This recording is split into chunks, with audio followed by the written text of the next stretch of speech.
Welcome everyone to today's BITE webinar. We're excited to be here today and to share some timely and useful information with you. Before we get started, just a few housekeeping notes. This is a live webinar, so we encourage you to engage with us, ask questions. There is a chat function both on Zoom and on LinkedIn that will be monitored, so feel free to drop your questions there, and we will address them in the Q&A session at the end. This session is being recorded, so if you need to step away or want to rewatch later, we will post the recording on our LinkedIn page. And you can feel free to email anytime for a recording as well. We usually post to our YouTube page as well. And if you experience any technical issues, again, please reach out through the chat function, or if you just try to refresh your browser, that should reconnect you. So on our agenda today, first we'll hear from Michael Ronayne, who is a former special agent from Homeland Security Investigations.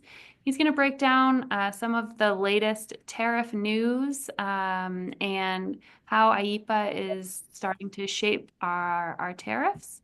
Then we will showcase BITE's latest product updates, including our new monitor screening tool, which allows for continuous screening and improves on the viewing of your results.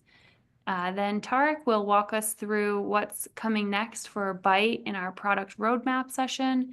And then finally, we'll open the floor for that Q&A session. So please, again, drop questions as we go, and we will address them then. We're really looking forward to today. And with that, I will hand it over to Mike. Thanks, Ann. I'm really sorry for being late and having a deer headlights look on my face. Zoom is doing something funny on my my desktop, but glad you guys got going and stuff. So thanks, Ann.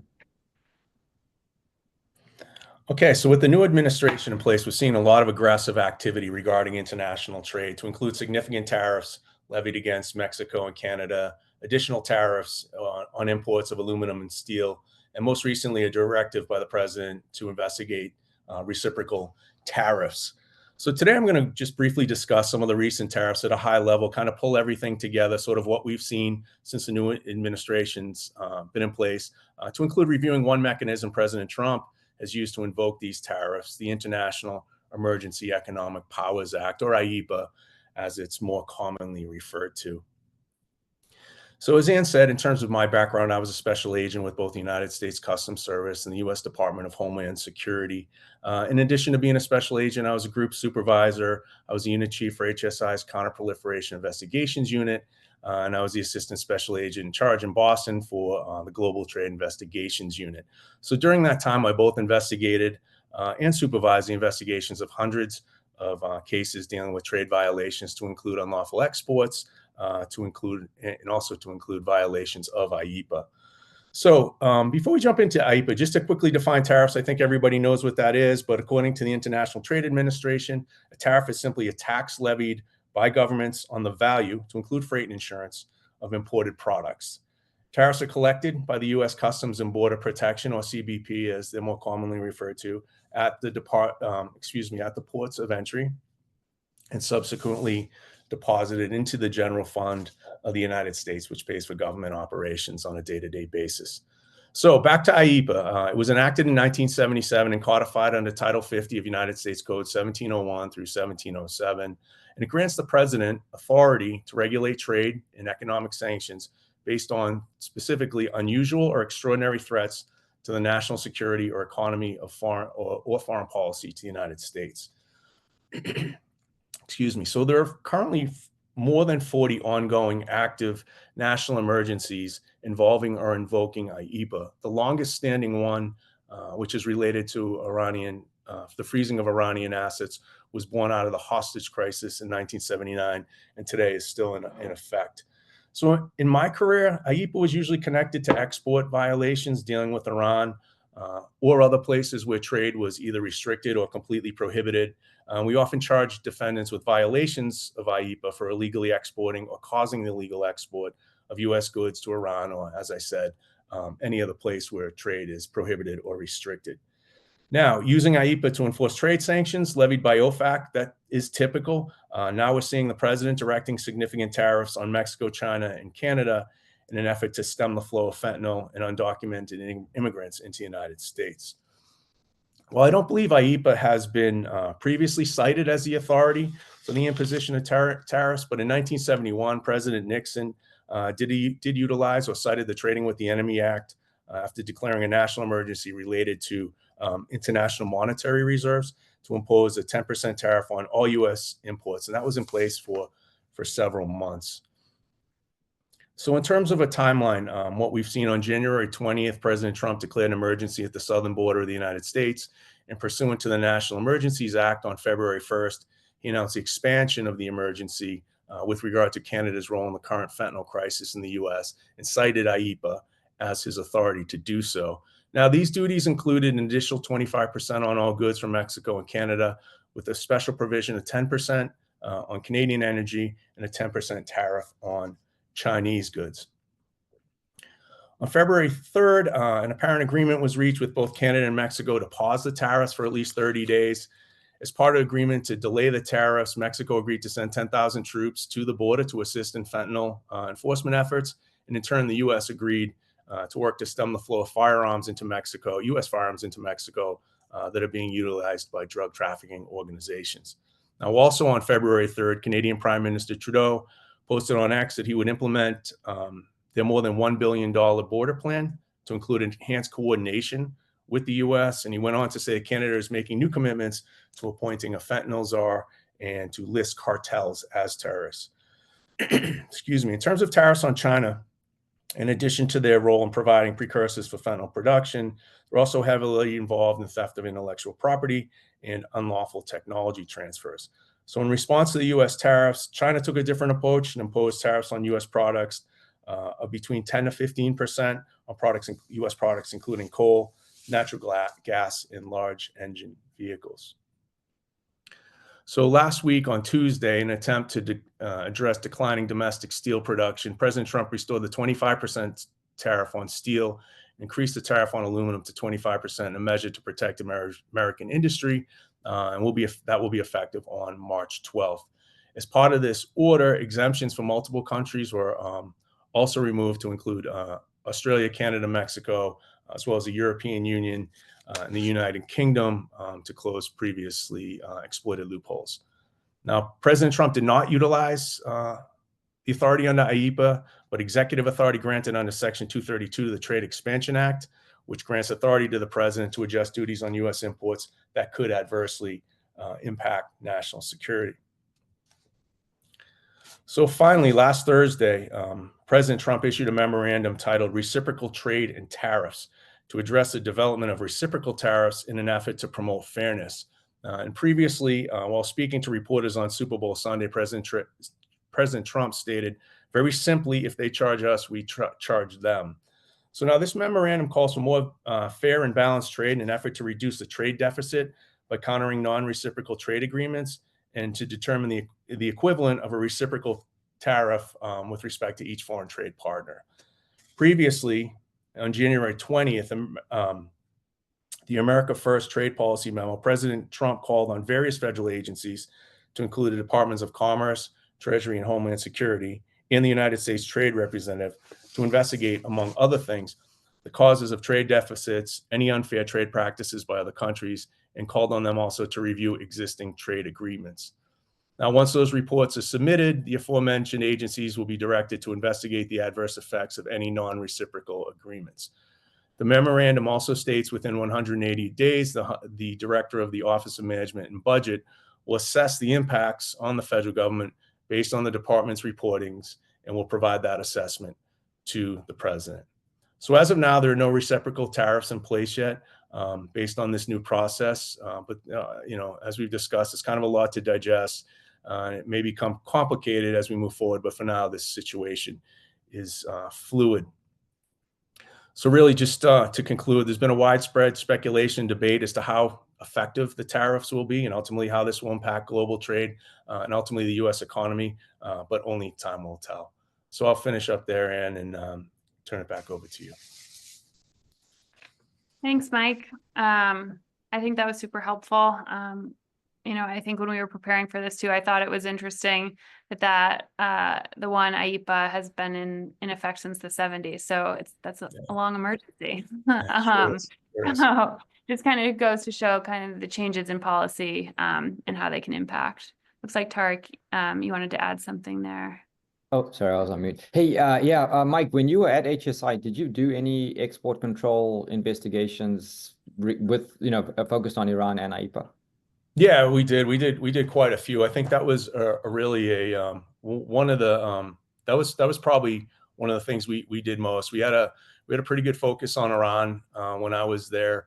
A lot of times we were seeing Iranian procurement agents trying to acquire U.S. goods through intermediaries. Obviously, they never, typically said they were in Iran, but they were relatively successful in acquiring U.S. goods by using transshipment locations like UAE, different places in the UAE, I should say, like Dubai. As I was saying, those are OFAC violations. There's trade is prohibited with Iran, so they were charged with IEEPA violations. But also in some of those cases too, we were talking about both dual use products and in some cases military items as well, goods that were controlled by the State Department and in the dual use controlled by Commerce. So critical to conduct those investigations, ensure that we're not allowing our sensitive critical technology to find its way over into Iran. But yeah, we did significant amounts of investigations as an agency. Yeah, I was interested in the transshipment piece, but also the relationship between the OFAC, OFAC and IEEPA. The OFAC statutory or kind of regulatory requirements wouldn't cross over with IEEPA, would it? Yeah, so basically, it's an enforcement of the trade sanctions. So it's declared an emergency under IEEPA, and so trade is prohibited. That's how it sort of ties in. So then you have those are enforced or at least levied by OFAC to say that you can no longer trade. We'll use Iran as an example, right? It's been in place since 1979. Trade is prohibited in most items unless they're humanitarian goods or other exceptions. So if that export does go to Iran or even an attempt at that export, that would be a violation of IEEPA under Title 50, 1701, which is how it's codified. Gotcha. Interesting. Yeah. So, Anne, I think it would be good to kind of showcase the OFAC lists and the screening, as well as, the kind of larger bulk screening that we've got going on, just to kind of, maybe set the table a bit for the viewers for the kind of entity specific and commodity specific control lists that would apply to this type of screening. Yeah. Sounds good. With that awesome transition, I'll just start sharing my screen and get right into it. So let's see. So as always, I just show that you can access the Byte tool from our website, bytedata.io. So if you did want to follow along right now, you could log in for a free trial and get going that way, or as soon as we hang up, just head over and start your free trial. But you can log in here on the website.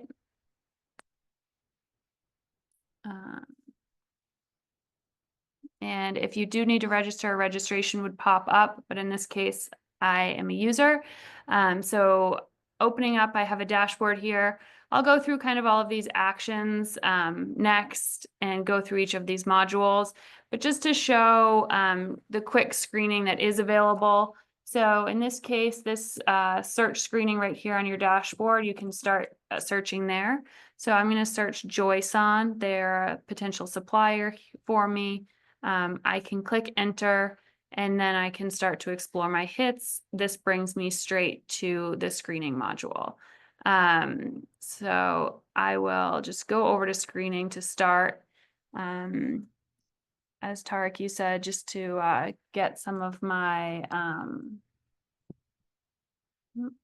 sorry, wasn't signed into the right team here. There we go. Still not. There we go. Okay. I'm going to get over to a different window so that I know that I'm logged into a team with good access. Sorry for the technical difficulties. You've been doing Okay. too many demos, Anne. I know. I have too many accounts open. Okay, so here we are in the screening module. Here you can screen people and companies or products. So you can type in your search here. So I'll just do Joyce on again. And it's a pretty broad name, but I get 13 results. You can then come over to your lenses and filter down.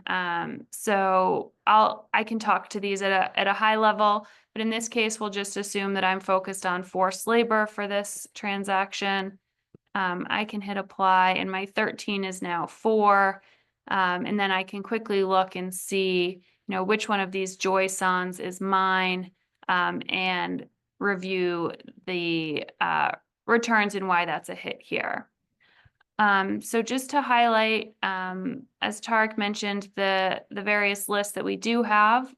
So taking a look at U.S. restricted parties across multiple agencies, including Department of Homeland Security. So this is going to be the Forced Labor Prevention Act. And then, as we said, all of the different OFAC lists are all in here as well. So you can add and filter and choose the list that you're interested in, depending on, if you're looking at imports or exports. You can also, yep. And I think we just got a note saying I can only see a black screen, not seeing your shared screen. Oh no.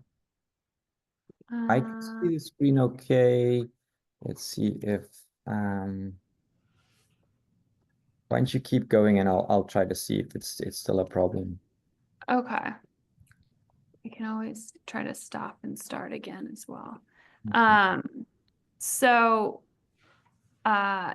Yep, so you can also save your filters. So for example, if you only wanted OFAC lists, you can select Department of Treasury, OFAC, apply, and then I don't have no one named Joyson is on OFAC, so that's great. But you can also then save your filter here. And then going over to your save filters, then that's there for just a replicable screening process on your people and companies that you are searching. Similarly for products, again, you can put in an HS code, or you can put in a description. So I'll put in my HS code and my description is olives. And you can see the results down here. Again, you can see quite a few hits there. So similar to the people and companies, selecting a lens, I'm going to look at AD/CVD. That's what I'm really worried about right now. I don't have enough information on those. So my results are now refined. And again, you can pop open these results and dig a little bit deeper into what the return is, if it's an HS code, and start to see, ripe olives. And then these are coming from Spain. So if your olives are coming from Spain, you can do a little bit further due diligence there. And again, just to go through some of the lenses here, AD/CVD, we have a number of consumer protection lists. And then again, if you are exporting, quite a few dual use, controlled, the high priority battlefield items list, different Iran and Syria controls. So these are restrictive measures applying to those specific countries from the EU and the US. So you can start to kind of explore those lists a little bit. And again, you can save your filter and return that for replicable screening. So that's our screening module. But really exciting, and what I'm, most excited to show people today is our monitor module. And I apologize, I am out of the country right now, so it works a little bit slower for me than it does typically if you are in the country. And I can go ahead and share my screen if that helps. So what this tool does is allows you to do bulk screening. Okay. Yeah, I think your internet's pretty bad, unfortunately. Anne's in Kenya right now. I'll go ahead and share my screen. Okay, guys. I just got an internet unstable, so that was good timing. No worries. I'll do that here, and I'll try to do as good of a job as you, Anne. Ready. Apologies for that, folks.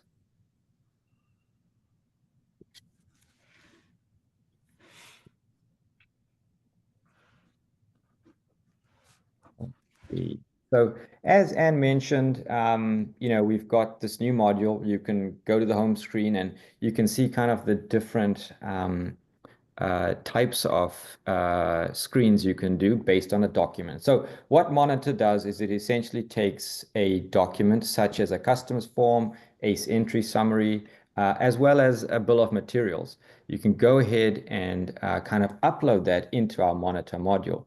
And in the Monitor module itself, as you can see here, these are all my tickets. So it's a ticket-based workflow process. You go ahead and create your list, your kind of document you want to scan, a number of transactions, etc. And you go ahead and create your ticket here. As you go through the ticket, you can call it different things, like bill of materials for aeroplane part. Your kind of bill of materials would go through a bulk scan. You can decide when you want to do it, and you can go ahead and upload everything and kind of take a look at what it is you want to screen. I won't go through the whole thing. I'll just kind of go ahead and show you guys a results set. But essentially, you go through the process. You identify and add your columns and names to determine what it is you want to screen, and then you define your parameters as well. So you define what it is you want to screen against, commerce control list, forced labor entities, etc. Once you do that, we go ahead and kick off the whole Monitor process, and you can go ahead and check your results, see what is going on, which document was used, etc. So it's very similar to the results that Anne was showing in screening. You get a look at all the entities that were part of your screen, all the commodities. It comes out as kind of a list of things or risks that we've identified in the platform. We're working on a better way to look at the results. We've integrated with an AI agent to let you look at a better screening risk score. So that's kind of the next thing we're working, because no one wants to go in and see, I've got, X many things. People want to say, why do I have these particular results? So again, you can go ahead, look at the screen. This was just a basic example using fake data. We obviously don't want to show the customer data. I'll try to go into another ticket here. But as you create your tickets, as you look at things that are important, I'll use my import manifest check here. I've got different things I've checked along the way, including, for example, Ocean Star, which is a carrier. And now this carrier is coming up in the NVOC and freight forwarder list. I can update my document. I can add a new document in this ticket. I've got more than one document. I'll show the activity. And then I can also adjust screening frequency and things like that. So I can say, hey, I want this screened on a daily, weekly, monthly, yearly basis, and I'll get those results into my platform. So that's our latest innovation coming out. You can also share things with your team as well. So if you've got other people in your team, you can go ahead and share it, and then you can take a look at the documents that have been shared by you. You can leave comments as well. So someone can come into your ticket, if it's a team member, and say, hey, I just saw a new listing. You may want to rerun your screen. You can go ahead and do that there as well. You can then also edit your workflow and delete it if you want. So that's the new Monitor module. Again, very easy to test out. You get it free, part of your 14 days. And then I also wanted to mention we do have this kind of prompt or wizard to ask deeper questions. And then we've got the Bite You here as well. We've got a set of videos on our YouTube page. And I can show that, or maybe Anne, you could bring up YouTube with all the different videos on there. but you can go ahead and take any of this training. It kind of walks you through some of the stuff Mike talked about as well.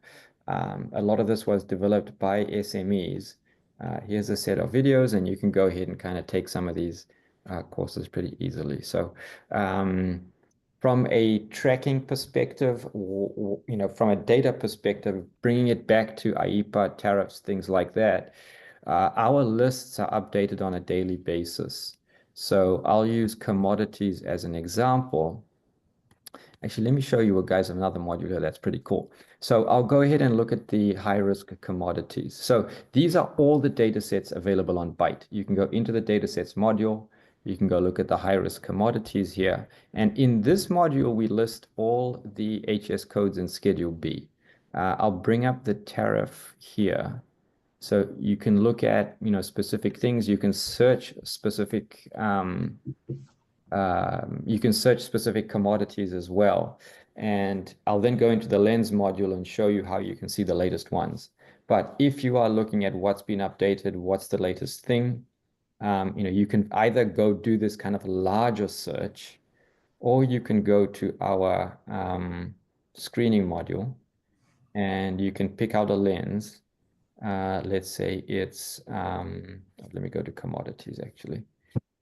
Products.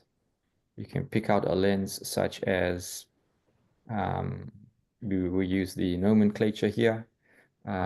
Apply that. It's giving you all the different HTS, Schedule B, etc.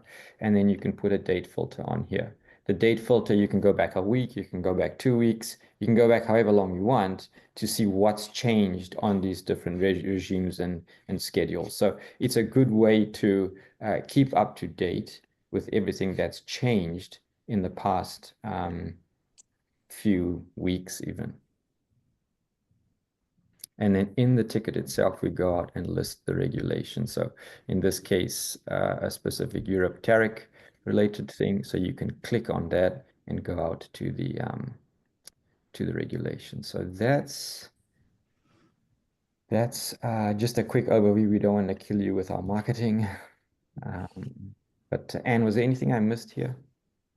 I think just also to point out in the monitor module, if you do a single screen on, say, a commodity or an HS code, and you set it to screen daily, then if there are any changes on that, then those would appear there. So kind of an easy way just to keep track of a set of HS codes that if you want to be tracking them, you can use that tool that way as well, just to kind of stay in touch with specific HS codes that you use frequently in case of tariff changes or controls changes. Or PGA codes that change and you need additional information. So just a kind of a cool way to use that tool. Yeah, and let me also show one other thing that's pretty helpful. All of our data is pushed through to a Slack channel. That Slack channel shows you all the updates from our data. Share that here. Every day we post all of our trade alerts and things that are happening to our data sets. Global trade alerts, we push the restricted party screening updates as well here. High-risk entities, commodity controls too. So this is a good place to kind of go ahead and get access to our latest updates as well. Okay, I think... I was going to say, and just to kind of bring it back to like what Mike was talking about with IEEPA, obviously we show Byte, we think it's pretty great, but also, just to point out that these are the types of things that, we've heard from the trade community that have been helpful. So just keeping up, we want to just recognize always that keeping up with all of the regulations, keeping up with changing tariffs, all of that is hard to do. So things like our Slack channel and obviously social media, LinkedIn is a great resource, but trying to just make sure that information is getting out to the trade community. So if ever anyone on this call or in general, if you come across anything that you think, would be helpful for the trade community here or know, please do let us know, because one of our goals is to keep everyone informed and up to date, whether it be through our Slack channel or through the app. So I think with that, I don't know, Tariq, I know you briefly alluded to some of the product roadmap, but if you want to just share a little bit more there for people who are, yeah. For sure. All right, let me go back to sharing here. So a couple of things we have coming out fairly soon. What we're essentially doing is we're going to apply AI agents to our four areas that we're going to deploy here. So we've got two modules out: Screen, which is, we showed you pretty clear, and Automate, which is the monitor function. It automates the bulk screen and it lets you check things regularly. We've got a classifier tool coming out too, as well as an audit function. The classification tool will come out pretty soon. And all four of these will be connected to an AI agent that helps you identify risk and identify your returns, your data returns a little better.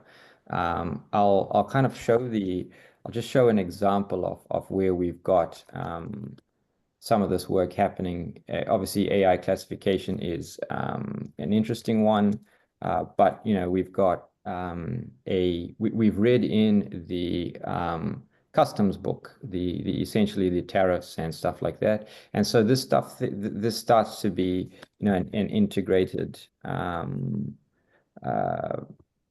way to determine the HTS up to the 10-digit for a specific type of thing. So again, it'll be interactive. You'll start to see different questions popping up depending on what is related to the commodity. So this is coming out pretty soon. It's going to look a lot more like, obviously, like our Byte platform. It'll be on the left here. You'll go to it. That was just kind of a beta screen that we showed there. So that'll come out pretty soon. And then we'll also add that similar level of AI into the monitor tickets to give you kind of an overall score for your document. So we're looking at getting that out in the next 6 to 8 weeks. Great, thank you. All right, so I think with that we can head into our Q&A session. So let me just check both of those channels here and see if we've had any questions come in. It looks like one question here. I think Tariq, either you or I can answer it. With the new monitoring tool, how does continuous screening work? Can users customize how often the entities are rescreened, and what happens if someone new is on a list? Yeah, I think continuous screening, so it does run. So the same list that you have in there, as Tariq showed, will run against the new data. So if it's daily, it will run daily. You can change it daily, weekly. I think it's daily, weekly, monthly, yearly are the options. So you can change that. There is the option to submit a new document and then run the rescreen. So if you do, have a change, you can still rescreen it before that month or that annual check. And then it shows up with a little like icon if there are new results. So you'll be able to see that when you log in on that page with the monitoring results. It shows a little new, and then you can view those results in a separate tab. So that is available there. And kind of segregates those results. And then you can also click back through your previous returns and see the results based on a certain date or a certain document. So that is also there for audit trail purposes.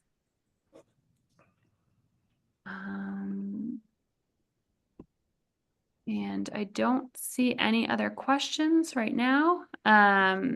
So as we said, always feel free to reach out on LinkedIn or through our website or emails. We want to make sure that in our webinars, we're addressing topics that are of interest to you. We also have a podcast where we talk to industry experts about emerging trends and also career paths and all sorts of exciting and interesting things. So you can find that on all major streaming platforms. And with that, I think any final thoughts from you, Mike or Tariq? No, not for me, Em. Yeah, Thank you. no, yeah. Thanks for setting this up, and yeah, we'll follow up with folks with the recording if anyone wants it, and yeah, thanks a lot for joining us. Yeah, thanks so much to both of you and to all of our listeners. We'll be posting our next monthly webinar in the coming weeks, so please tune in then and have a great month.